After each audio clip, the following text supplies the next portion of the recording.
wadde obugaliba bukira obukwenyukwenyu sikyabuuza ti ate abange ku lutuumu n'olutansense nsooke kyoba gwate gwonoogabula ow'ennyimbwa omusesere omubuuza kumuwantettere bale ngamba nti kibulaabuuza ng'ekkuba erigenda mu ffumbiro.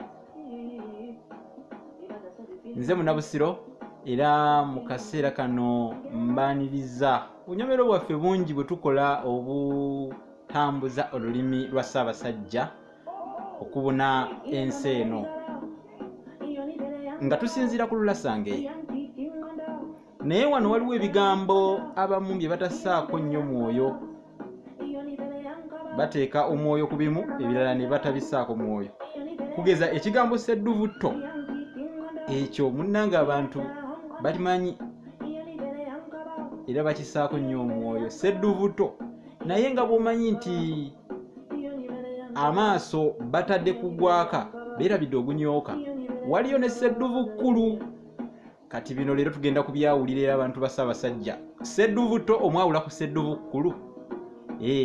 Tulina ssedduvussiru, tulina ssedduvukkulu ne ssedduvutto. Kati biri bisatu, bifuuse bimeka? Bisatu. Olulimi Oluganda lugaga. Ssedduvussiru ye musajja eyeebaka ku baana abawala bazaala.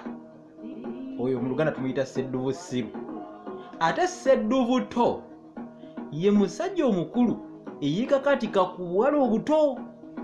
Obwana obuwala obuto oyo ssedduvutto. Ate ssedduvukkulu ye musajja kagwa ensonyi akabassanya abakadde abaasuulamu edda wamma nga tebakyafumitibwa na lusubi. Ye munnange mu mbeera eyo tumuyita ssedduvukkulu. Obyawudde? Bw'oba obyawudde nange ngamba nti okuwenjula ebikankanyi nga tekibizaaza ntungo, awo mba nsiibula busiibuzi. Siibudde.